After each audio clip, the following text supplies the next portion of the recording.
All right, guys, so what we're going to do is I'm going to go through what we do for preparation for shark tournaments. This is going to be real advanced. This is not just go out there and put a bucket of chum out, but I will describe, if you guys have never caught sharks before, in the very end, I will go through how easy it is for you to get out there and do that. What I'm going to show you today is not that. This is going to be very technical. This is taking something, everybody calls shark fishing dumb fishing, but it's really not. There is an art form to it, just like there's an art form to that. So we're going to get into it. First, I'm just going to show you guys a little bit about who we are and what we do. I actually host a ridiculous fishing television show on NBC Sports called Mavericks.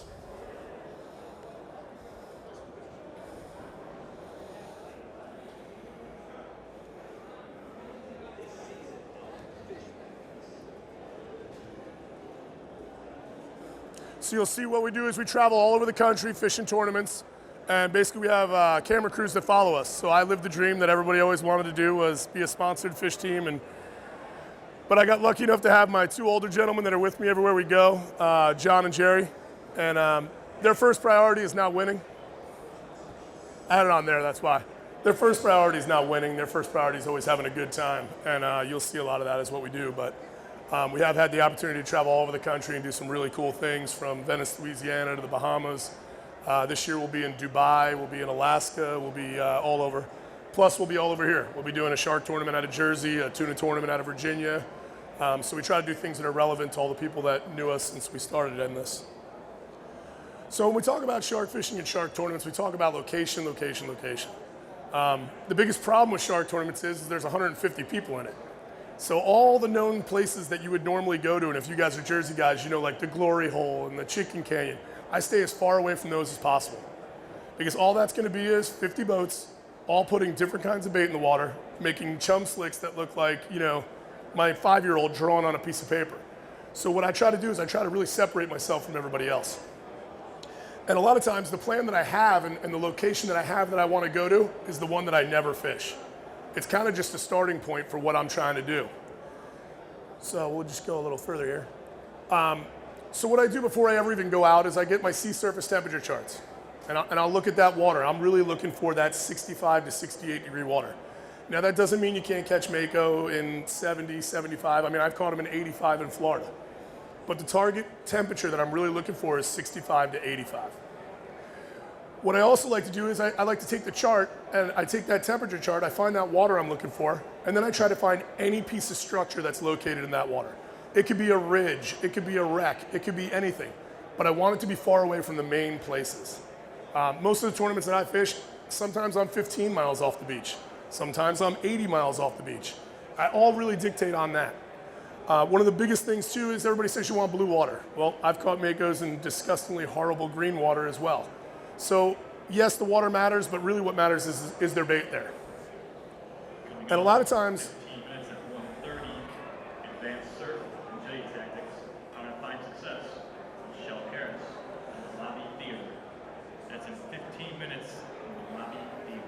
And a lot of times what happens for me is, as I'm heading to the place that I think I'm gonna fish, I'll find something that's way better than where I'm going to. And it could be a slick line on the water. It could be, storm petrels. It could be bluefish just blowing up, feeding on something. It could be anything. So the whole ride out, I'm really studying the water on the ride out to make sure, because I wanna go someplace where the fish are. Sharks are opportunistic feeders. I've been blessed and lucky enough to go film over 20 episodes of Shark Week. So going to film all those episodes of Shark Week, I get to see what all these shark scientists say about them and the reasons why they do these things. And really, they're animals. Sharks are animals. They just want to eat. And what they're doing is they're literally following any scent or any place where there's a possibility of them being able to feed. So when I'm out there running, it doesn't matter if I'm in the Glory Hole. The Glory Hole catches fishermen, not fish. I always love to say that, because it's really wherever the fish are opportunistically going to be. Is there a better chance of them being there? Probably, because the structure's there and you probably have the water temperature that time of year you're looking for. But like I said, when I'm running there, I usually end up stopping 15 or 20 miles short of wherever I'm usually trying to go, because I see something that I like better, little bluefins, whatever it may be. So when we are doing that, you really got to pay attention to what you're looking at. It's not just drive to where the GPS says stop and start fishing. That's not how we do it. So being prepared. You guys are going to see the way I lay out a lot of my stuff. I fish on a center console, and I don't know if any of you other guys do that, but it literally destroys every piece of tackle you'll ever own. So everything that I carry on my boat, I try to carry on and carry off. Because if you leave it on the boat, it's gonna get destroyed. So you'll see different ways that I've learned to keep the stuff so that I can keep it semi-decent. And another thing about preparation is all my shark rigs are tied in the winter. I don't do anything on the boat. All of them are pre-made. I do all of it prior to tournament time. I'll also build all the pieces. So if I'm out and I have, we catch 40, there's days when you catch 30 blue sharks and it just destroys everything you got. So what I do is I make our base rigs and then I make each one of the pieces. And I'll show you that as we get up here. I'll make the solid strand piece. I'll make the multi-strand piece, and I'll have them all together. So if I do need to just clip a piece on, I can. But most of the times, I'm just going to unclip and put a brand new one on and start all over. Take all that back, deconstruct it all and put it all back together. But we'll talk a little bit more about that as we get a little further. The other thing too is Rubbermaids. They have become my best friend. I should have bought stock in the company. Everything I own goes in Rubbermaids. For some reason, it seems to be the only way I can keep everything nice. Because, we've come home in 6 to 8 foot seas, and it doesn't matter where you are on that boat, you are soaked. Everything on the boat is soaked. Everything in the hatches is soaked. So everything I carry on my boats all go in Rubbermaids. This way, it really doesn't get that wet inside the Rubbermaids. Next thing we're going to talk about are ready rig floats. These came out a couple years ago. Actually, I first saw them here. The guy was here selling them, and I was like, oh my God, this looks ridiculous. It's got like a little baby clip on it. But it ended up being one of the best tools I have, and I'll tell you why. When you're shark fishing, you usually have 3 different style rods you have. You have a deep rod that you run, you have a rod on the surface, and then you always have a pitch bait rod ready. So you'd have to rig all those rods for that individual style of fishing that you were gonna do with it. Well, this changed that, because now I don't have to have a float rod and I don't have to have a weighted rod. I rig all my rods exactly the same. So you'll see here, everything goes right down to a snap swivel, and then I can just hook my shark rig on from there. The nice part about these rigs is, I gotta put this down for a second.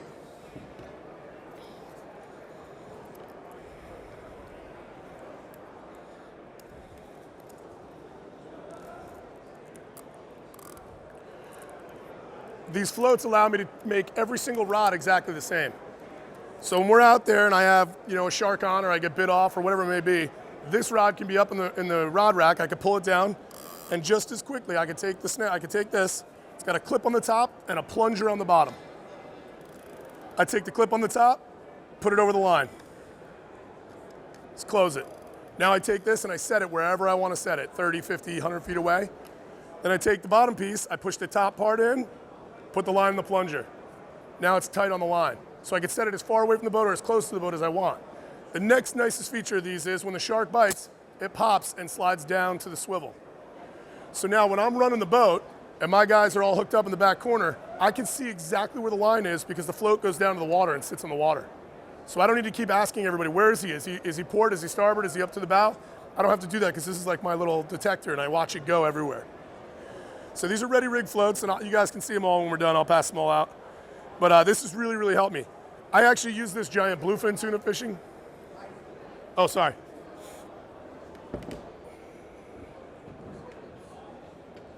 You still on there? All right. I use these bluefin tuna fishing. I use the smaller ones for striped bass fishing. I use these for almost everything now. And actually, since we started using them, the guy changed a lot of it for us. Made all stainless steel pieces here, so nothing was rusting.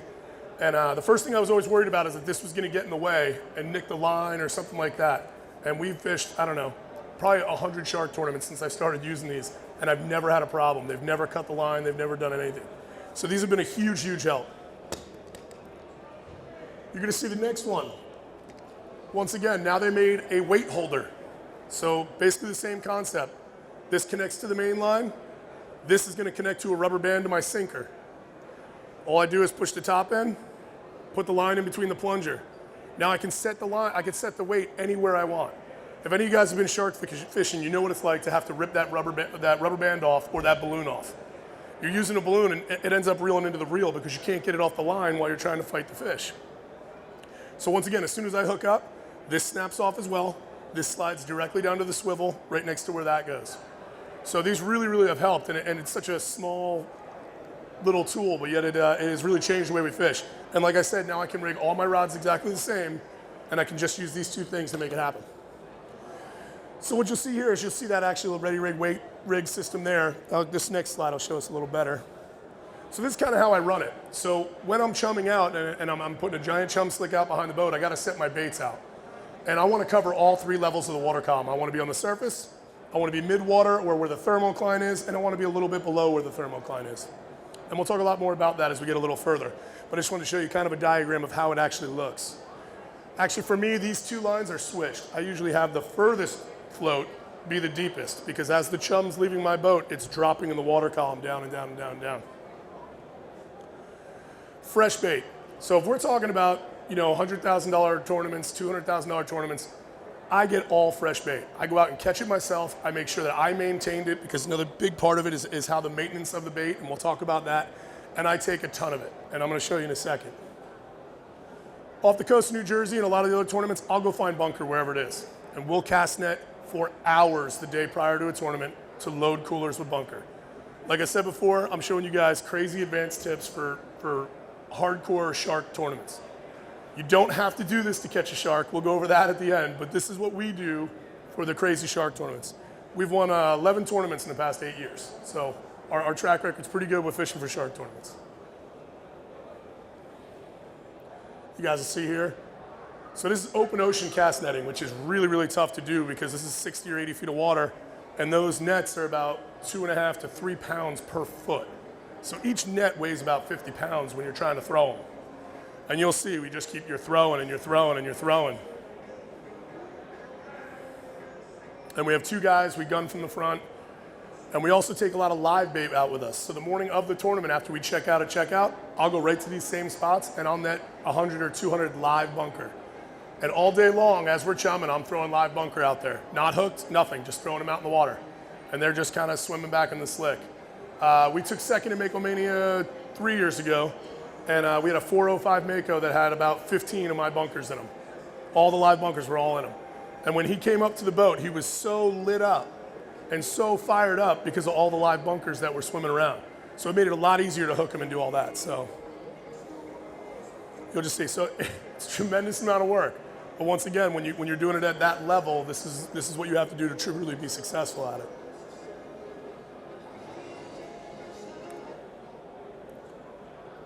So you'll see, I fill about a 320 quart per day full of bunkers. So if we're doing 2 full days, I have 2 of those completely full to the brim that we go through all day long.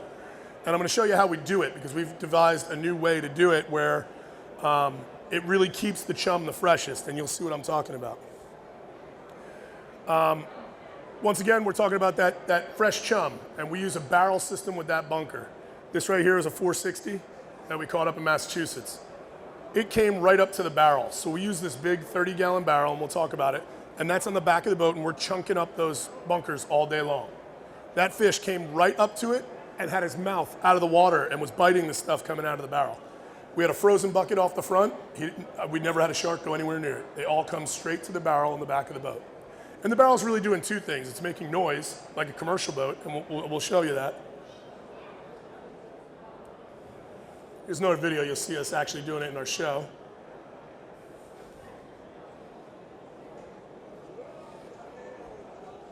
So you'll see, if I can get back there, I'll let it play through, and then we'll go back and I'll show you the pieces. So you'll see there's the barrel, and there's the auger I used to chop them up. See how red that chum is? That chum is so red because that bait is so fresh.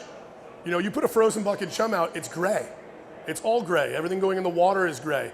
So these sharks are actually coming directly up to this barrel. I kind of cheated. I learned this during filming Shark Week for Discovery Channel, and I've devised it and turned it into more of a fishing thing for us. But hang on here, I'll go back to it. I just want to show you the barrel again, and then we'll describe how the barrel works. So in the beginning, you're going to see the big blue barrel. I basically have a bilge pump that comes up out of the water. So I went to Home Depot and I grabbed little, I guess, silicone tube or whatever, connected to a small little 200-gallon-an-hour bilge pump, and that pulls the fresh water in from the water right into the bottom of the barrel.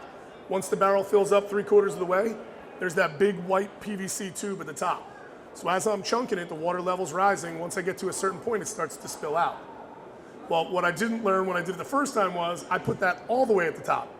So as we're doing it all day, it's just spilling all over the boat the entire day. So we learned from our mistakes over years. So we bring it down about 6 to 8 inches from the top. And then basically what happens is as I'm chunking that stuff up all day long, as fresh as it is, it's dumping right out. Another nice part about it, when you buy frozen chum, It's completely ground down to almost nothing. It's mush.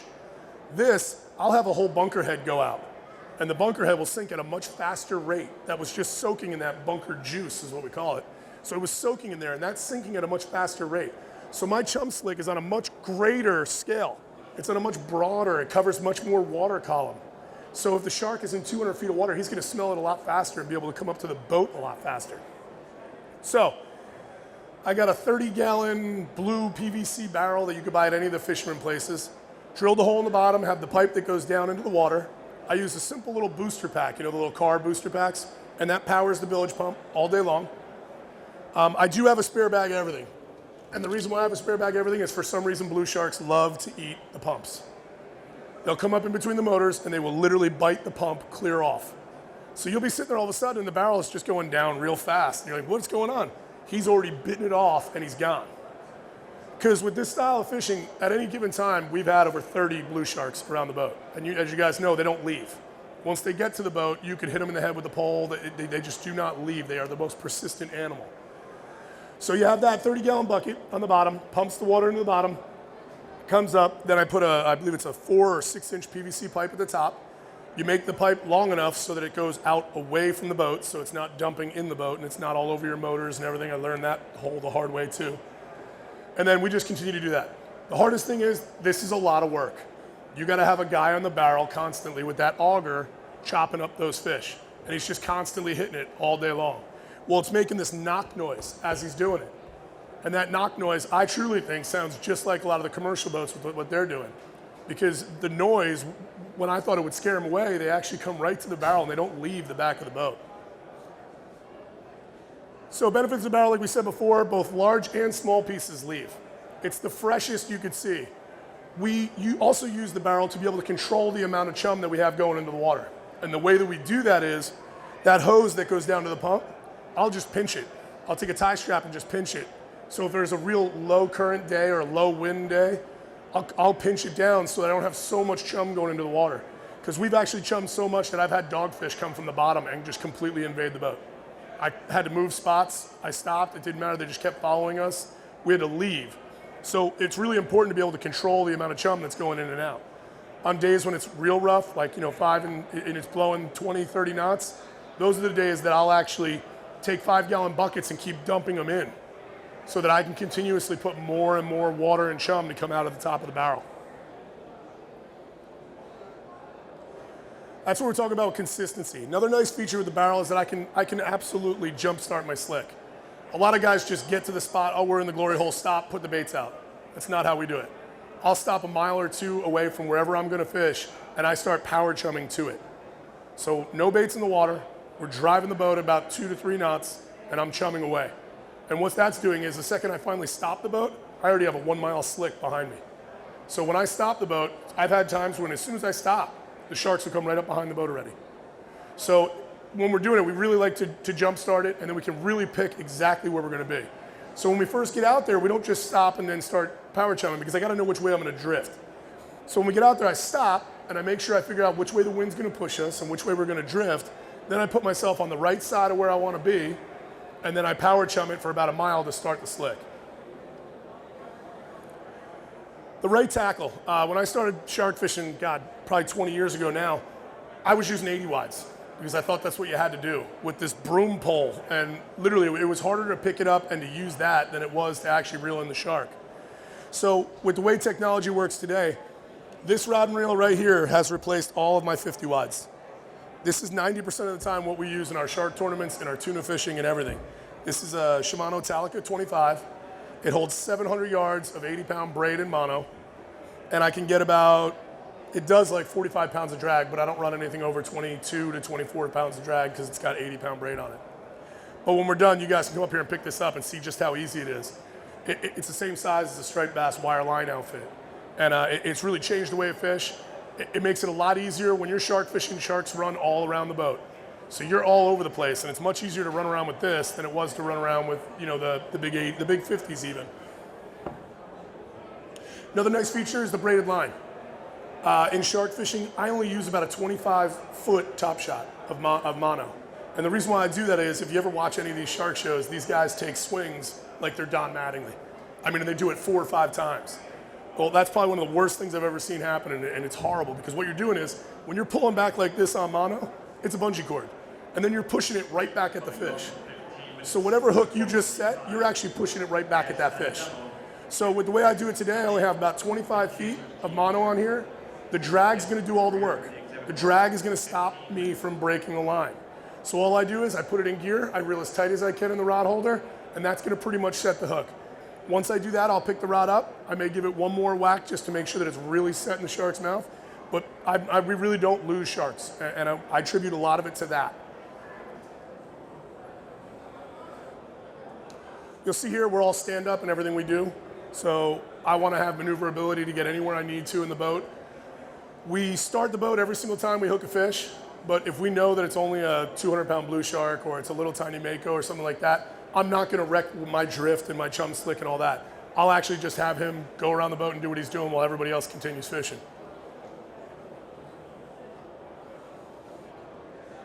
So maneuvering the boat, this is really, really important in shark fishing. Like, I don't know if you guys heard the guy before, but sharks are not like tunas where they'll just make the circles and you're very predictable and you know what they're gonna do. When you get a shark next to the boat, he's gonna do everything you don't think he's gonna do. 3 years ago, we had about a 225-pound mako jump in the boat from the hook set, and he destroyed my entire boat.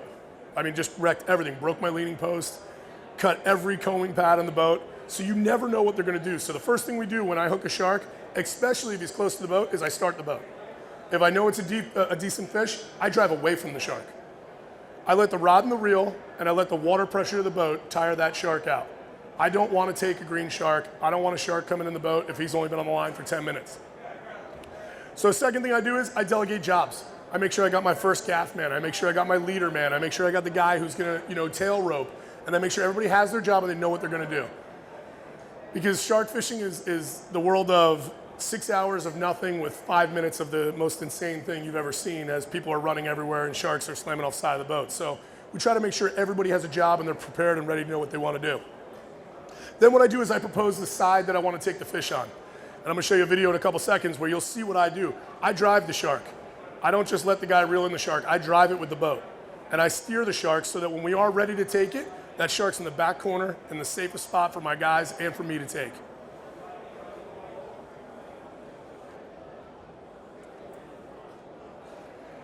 So you'll see here, motors are running, he's in the back corner, and I always have the barrel still running. That's the one nice thing about the barrel.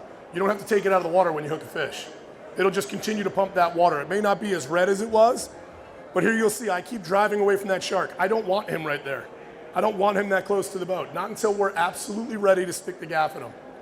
So you'll see these rods right here. See how much easier that looks on him? It almost looks effortlessly that he's reeling this in. I think this was a 450 thresher. This was kind of wild. As we're reeling it in, a school of porpoise were all over the shark. I don't know why, but they would not leave us in the boat. Broke every rule I knew about them. So you'll see I keep pumping the motors. I'm driving the shark, and it's doing two things. It's letting me know exactly where he is, and it's also tiring out the shark, because now I'm putting the pressure of the boat against him. And you'll see, this is a prototype Therese rod from Shimano, okay? This is a offshore blank. These are also all my tuna rods. So you can see I just keep pumping the boat away from him. So now I'm steering him right to the boat. And when my guys are ready, they're gonna stick him, and it's not gonna go crazy because I have him right in the right spot in the back corner of the boat.